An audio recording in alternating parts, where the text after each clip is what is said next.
Hello everyone, I'm Kate Kleiss, the author of Regarding the Fountain. I feel so incredibly honored that this book has won the Good Books for All to Read Best Children's Book of the Year award in Taiwan, and that it was selected for the Hong Kong Interschool Chinese Reading Contest in Hong Kong. Thank you to readers in Hong Kong and Taiwan for your support of this book. You know, it's funny, I started writing books when I was probably around your age. I wrote my first book when I was 10 years old, and I asked my sister Sarah to draw pictures for it. Now, I have to say that first book we made when we were 10 and 11 years old did not win any awards. It was not a bestseller. In fact, we gave the book to an older sister who threw it in the garbage.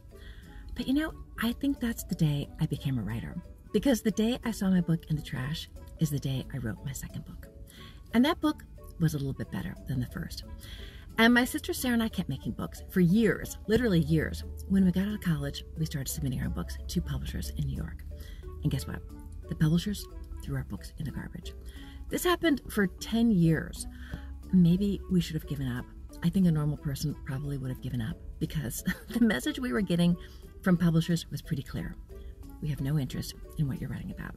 We have no interest in what you're trying to say. But Sarah and I didn't care. We liked writing and illustrating books, so we kept at it.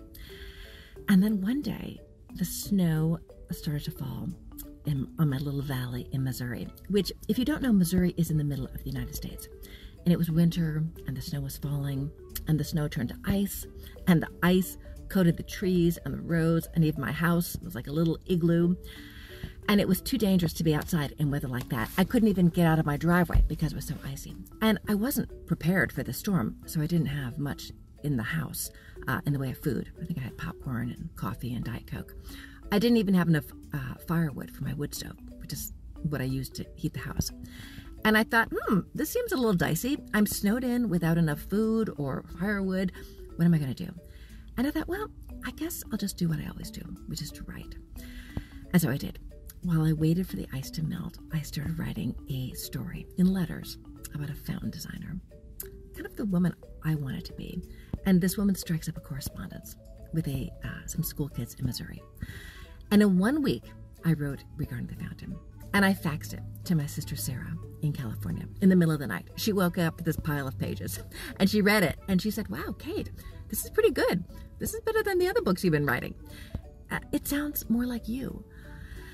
And Sarah started drawing pictures, and then we sent our book with my words and Sarah's illustrations to our agent, who, remember, had spent 10 years trying to sell our books to publishers. And our agent said, "Wow, Kate and Sarah, this book is pretty good. It's better than the other books you've been making." And before long, it was just a matter of months before he sold it, our very first book. And, you know, I went on to write and publish 30 more books, but I always bragged that I wrote my first book in 1 week when I was snowed in. And that is not exactly true. I wrote my first book when I was 10 years old, and it was rejected. And I spent another 20 years writing books that were rejected. But I have to say, none of that time was wasted, because all those years, I feel like I was getting better as a writer. I was growing. I was learning how to tell a story. And maybe even more important, I was learning what I wanted to say to the world, which I put in the letters of Florence Waters. So I guess what I want to say to you is that you also have something to say to the world.